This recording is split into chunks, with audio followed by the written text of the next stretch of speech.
Hello all. So here we go. We've got a bit of a cast, and straight away I thought there's something a little bit wrong here, because Fathom isn't moving anything. But he is now, so that's relieving. You know, I only picked the finest quality replays to cast you guys, but as you know, they're always blind. So one of these days I'm going to cast a game where someone drops right at the end, and I'll probably upload it just because that'd be kind of funny. But there we go. So we've got Fathom versus Paranoid Kamikaze. Very interesting matchup here. We've got the Apothecary versus the Mech Boy. Now, I mean, that's not really too interesting insofar as the racial heroes are concerned, but I think this racial matchup, Orcs versus Space Marines, is really damn cool. For an analytical purpose, okay? Reason being, I think that the Space Marines are massively disadvantaged, and it's something that I'm having to fiddle with quite a lot in the Elite League at the moment, since I've gone with the Apothecary and the Tech Marine as two of my 5 heroes, and I'm really struggling to find a way in which I can reliably beat Orcs. Orcs that, let's say, the community would consider objectively worse than me. I still find it extremely hard to beat them, and the vast majority of the time lose. So it'll be interesting to see what kind of strategy Paranoid Kamikaze can pull out here. In terms of the build orders so far, Kami's going for a pretty conventional build order. We don't see any gens yet though, which is a bit unconventional. You'd expect at least more power nodes or another generator in order to maximise the speed at which you can get out of this ASM. Because if he bleeds any models right now, it's going to delay the ASM, it's not really going to be worth it. He's lost one scout model, which I suppose is mostly inevitable when you're up against the Mech Boy. You can pick them off so easily, teleporting behind them and negating the cover. But on the other side, we see 2 Slugger Boys from Fathom. Just before I talk about the Slugger Boys, I think this Devastator purchase is really curious. If you're going to get a Devastator, if we look at his economy now, he has over 100 requisition, and that is after reinforcing the scouts. Would it not have been prudent then to get an additional generator earlier, because it would not have delayed the Devastator? Hence, if you want to go for a fast setup team, and a fast setup team would be generally considered 2 or 3 squads into a setup team without any power expenditure, meaning no shotguns, no war gear, then you would drop 2 gens at the start of the game, or drop 1 gen and no contested power. So I think that's a bit of a flop on Kamikaze's behalf. He's now a little bit further behind in power than he ought to be. Nonetheless, though, he's not bled too much. He's only bled scouts, which, as I say, in this matchup are somewhat inevitable to bleed. As long as you don't bleed tactical marines, you're in a decent position. Let's talk about the double sluggers, though. Double sluggers is a build that I see quite often. You don't always see it with the double shooters as well. Sometimes you just see double sluggers, shooter into a fast looter. This is a bit more of a innovation, which, you know, Fathom likes to innovate, that's fine. But what I don't understand is, I just don't see the point of going for the 2 slugger, 1 shooter build. This actually is a bit more, this is better than I thought he was going to do. I thought he was just going to get the single shooter, and I've seen this build quite a lot. But I want to kill this build right now, because it has no real reason to exist. The reason why you see 2 ranged units being the opener for the vast majority of builds in the meta, as opposed to 2 melee 1 ranged, is for the following reason. If those 2 shooters were to meet the enemy hero early on, they can deal with him regardless of whether he's a ranged hero or a melee hero. If 1 shooter meets a ranged hero, the ranged hero will outshoot them and win. If 2 shooters meet the ranged hero, you only lose a couple of models on your shooter and force off the ranged hero. If 1 melee hero meets 1 ranged squad, it just ties them up and forces them off immediately. If you have 2 ranged squads, what do? Obviously, you split your ranged squads up, you kite the melee hero and whittle him down that way, and you win. Really nice special on the Apo there, but he might pay for it with his life? Nope, doesn't look like he will.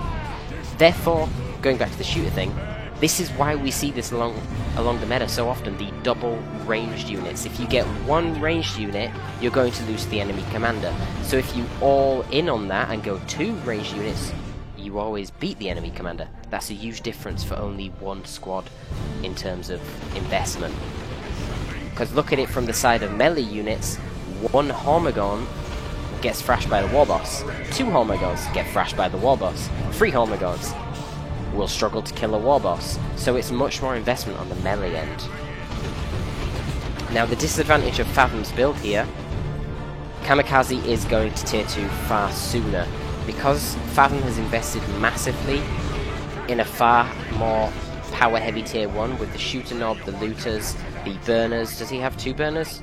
No, just 1, but still, Kamikaze, he's got no power upgrades whatsoever. He's literally just spent 30 power. This is like an IG tier 1 right here, 30 power. So really, if Fathom wants to stay in this game, you would imagine that he has to get a Gem Bash off. But you'd also imagine, because he has such a more powerful tier 1, and of course he must have a more powerful tier 1, he spent far more, that being able to get the bash off would be quite easy. I think not committing to the bash with all of your squads here was a big mistake. In fact, is that double burn? Yeah, he's got double burner as well now. I think just send the default sluggers down here, handle the scouts because they haven't even got shotguns. And if they get shotguns and they force you off because they out micro you, who cares? You've only lost the VP. Shotgun scouts aren't going to bash that quickly on their own. You bash his entire farm, then you can pull back and consolidate.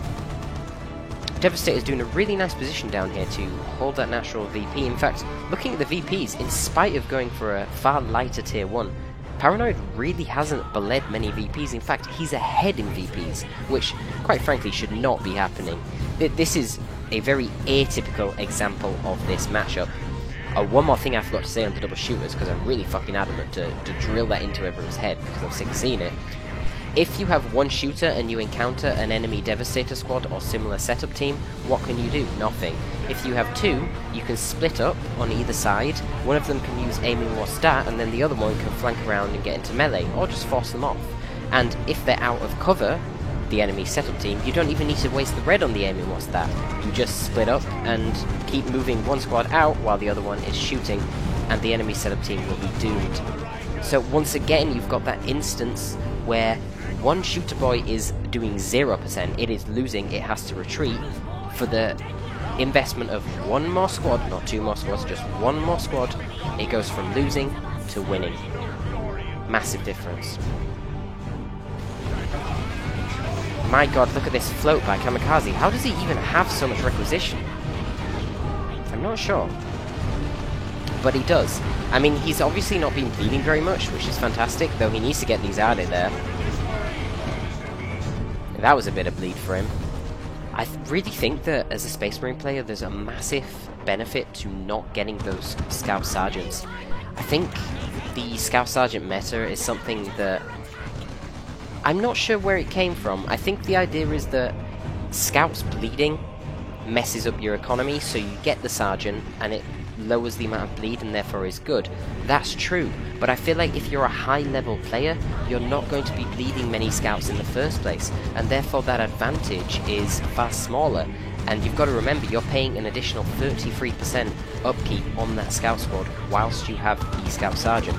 So it's not just that 75-25 initial investment that you have to consider, there is a long-term opportunity cost to consider as well. So I think that's part of what's doing it. Of course, he's not bleeding either. He's making a real note of that. I don't think he's lost any Tactical Marines, and until in Tier 2 here, he hadn't lost any Devastator Marine models. With this flow, I think there is absolutely no reason to not be getting out Plasma Devs, but at this point, oh, what's he buying? What's he buying? Upgrades? Customized Stormbolter? Is he getting the Reinforced Armor Plating? No. I'm not sure where all this power went then. Oh my god. The smoke didn't seem to work at all there. I'm not sure what causes that. Maybe it was slightly behind the Razorback, I'm not sure, but the Razorback goes down and... oh, we did actually get the Beamy on the Looters. I was going to say, if he only got the Beamy on the Mech Boy, that'd be a really nice trade. But having got the Beamy on the Looters as well, that's not really that great, because that Razorback did not have the improved armor plating. So he paid, what, 60 power for the Razorback, and then he's forced to Beamy Looter, and he's also forced the Mech Boy to pay, I think it's 140 power for the Beamy Death Gun, so that's actually fantastic. He also managed to get the full Gen Farm Bash, and the additional generator that we dropped down here. That Razorback has more than paid for itself. That said, Oh wow, Fathom is completely messing up his micro here. What is he doing? He's just sent that Slugger Boy down this side, thrown them away to the Devastators. And that was that. That's the end of a Slugger. And not only that, he's lost an additional 3 models on his Slugger Boys up here as well.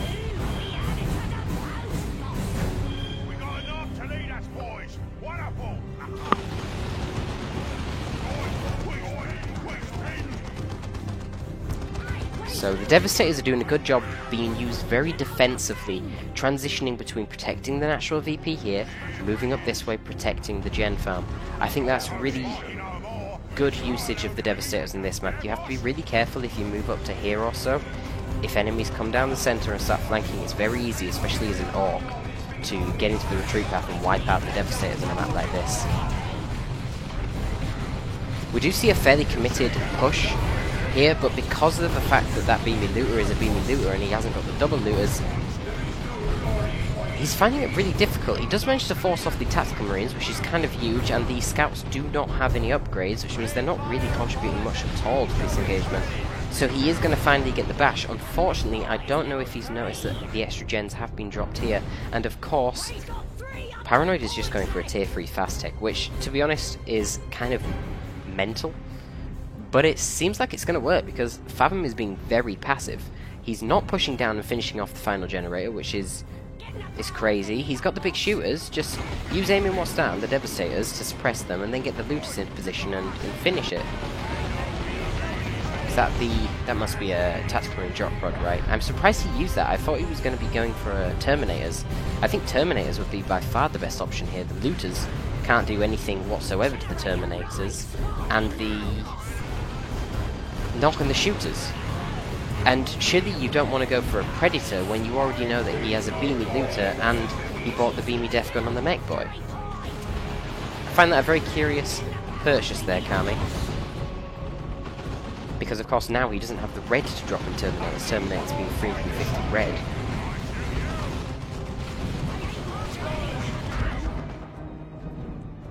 I guess he was worried that had he not dropped that in, he was going to lose all of his generators, and this is a way that he's saved them, but I don't know. I'm not sure about that play. Though, that said, I wouldn't have gone tier 3 so brazenly in the first place, because I think, in all fairness, it was a misplay on Fathom's behalf to allow him to keep this generator farm alive. I don't think any other competent player with this kind of build in this situation would not have finished bashing Kami in that instance. Vengeance rounds doing a really significant amount of damage to generators. Unfortunately not at this range because they're not fully firing for some reason. That's a bit strange. Yeah, Vengeance rounds Devastate is definitely something I want to experiment more with. The idea of using them in combination with the Librarian is really cool to me because that actually makes their... I mean, with the Vengeance rounds themselves, they're mostly an AV deterrent, but not actually a realistic way to kill an enemy War Truck or an enemy Falcon, because they only do their damage at a reasonable rate at close range. But with the Librarian and the potential for the Veil of Time, which removes their setup time, suddenly it's a lot easier to get them up close and actually use them as a viable, valid, powerful AV option. I find the use of the Apothecary here rather lacking. I've noticed the Apothecary has been down this part of the map capping a lot, and earlier on there were 2 scouts over here fighting with no upgrades. That is completely indefensible. The scouts should be the ones that are capping, as they're doing now in Paranoid Kami's defense, as they're doing now. And you should have your Apothecary near the Tactical Marines, giving them that regen bonus and giving them heals, which are far more impactful if you use them on squads than they are if you use them on the heroes themselves. Fathom actually ends up dropping the Shooter Boy squad, and I'm not really sure how. I think he might not have noticed that the And They Shall Know No Fear was activated, which I believe removes suppression, and therefore they were able to do a good amount of damage to the shooters in spite of the Death Gun being there. I forgot what the name of the new gun was then. But we do see that the Fast Tech has somewhat worked out. A Predator is coming out. However, as I said before, I find that Predator a really interesting choice. Why would you Fast Tech to a Predator? It doesn't seem like the highest priority purchase that you could go for. I mean, what's his red looking like right now? Okay, so he still doesn't have the red for a Terminator drop, so I guess he doesn't really have a choice, he has to get it, but it's just not going to be that impactful compared to ranged Terminators, which would be practically immortal at the moment. The only thing that could threaten ranged Terminators would be the Slugger Boys, but with this much firepower on the field, as well as the Apothecary's Stormbolter, which can stun that Slugger Boy Nob, which takes away instantly 70 power melee DPS from the squad, the Terminators aren't really going to be under much of a threat. In contrast, there's already a beaming looter on the field to deal with the Predator, and the Mech Boy has already paid for his beaming death gun, so he swapped straight back to that. So we shall see how long this Predator lives for.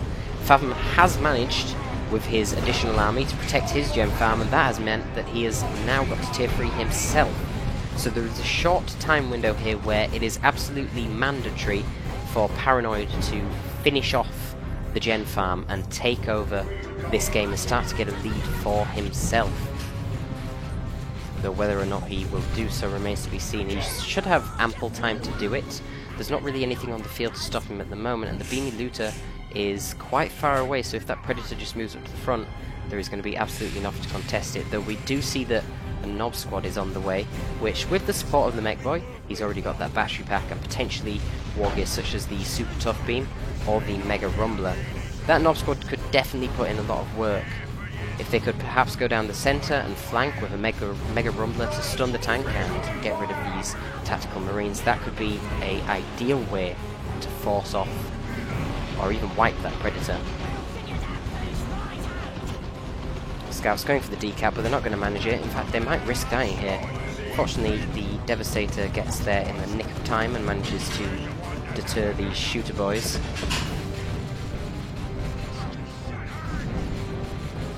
Thinking about this Nob squad purchase, I actually really like it, because not only is it really good against the overwhelming amount of piercing DPS that's coming out of this little blob here, as well as the Devastators themselves, it is of course a okay option at dealing with the Predator, though it will of course just kite it if there is no support. But the thing is, the Nobs offer you a means to beat the current composition that Paranoid Kami is rocking, offer you a little bit of supplementary AV, which is great because the Predator is presently the greatest threat, but crucially, perhaps Fathom was thinking ahead. What if the ranged Terminators come in? How am I going to beat the ranged Terminators? Is a looted tank going to be very effective? No, not really. It's not going to have the burst damage that is necessary to actually force off ranged Terminators. The Nob squad, on the other hand, certainly has the damage that is necessary to force off ranged Terminators, as well as the durability to not bleed to the mass amounts of piercing DPS that could potentially come out of that endgame Apothecary composition.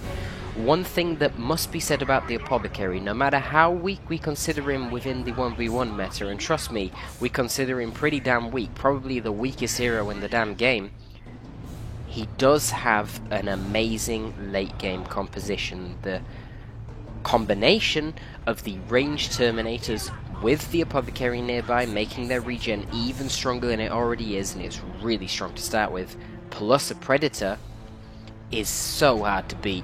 I don't think there's many late game compositions that can beat it. Maybe an Orc that has multiple tier 3 squads, but how have they got in that situation where they've managed to field multiple tier 3 squads and not have already lost some VPs? Maybe a Tyrannid that's managed to field a Swarmlord plus 2 Carnifexes, but how often do you see that? There's not a lot that beats it. So with the Super Tough Beam and the Mega Rumbler, I think the Nob squad could do it. We even see double plasma guns right now from these tacks, and they're... Okay, this is the one that came in from the drop pod, so it's not quite level 2, but it will be level 2 soon. And this is the level 3 one. And yeah, using And They Shall Know No Fear really well here, just to completely counter that beamy the non-beamy Death Gun Looter. It's really easy to do that, to be honest, in this map, because of the just complete absence, really, of any proper cover. The only cover on the map, it's all yellow. Oh, there's a bit of green cover there. How often do you see that used, though? Not very often. I'm afraid the Stormbolter, while it's great against the Slugger Nob, isn't really going to cut it against an entire squad of Nobs. So the Tactical Marines are going to have to promptly evacuate here. I'm not sure why they tried to wait so long. Well, I guess they were trying to bait the Nob and Sluggers into the Devastator squad, and the Beamy, I keep saying the Beamy, but the normal Def Gun really stopped them from doing that there. Interesting use of Swampum, I must say. Was that really worth 40 red when you knew that the Def Gun would be suppressing the Devastators anyway? I'm not entirely sure.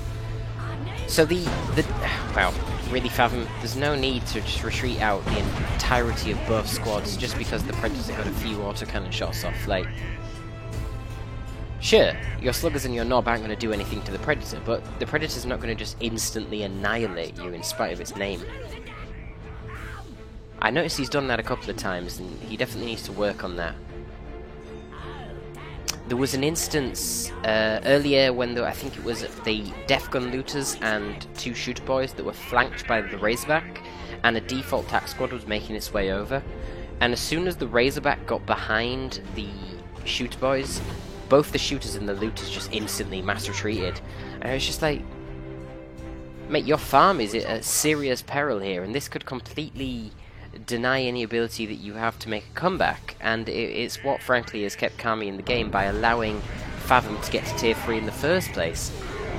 If you just send your 2 shooters forward, you can force off those tacs that are default. Okay, you didn't know they were coming, but then you already know you force off one of his things prior, go and counter bash and draw the Razorback away so he doesn't get that free bash. It's plays like that that I really feel separate the lower and mid tier players with the high tier players. I have no idea why Kami is not going for Terminators. I guess it's pop. How much pop are Terminators? I don't even know. I guess he can't afford them for pop, because with this Predator, which is 18 pop, he's going to be maxed out. A Terminator's like 8 each? I really haven't got a clue, actually. But I think even if he is lacking the pop, say that Terminators were 8 each, and therefore 24 for the squad, just lose a goddamn TAC model, or a Dev model, or a Scout model. Like, do any of these squads need to be full? I don't really think so.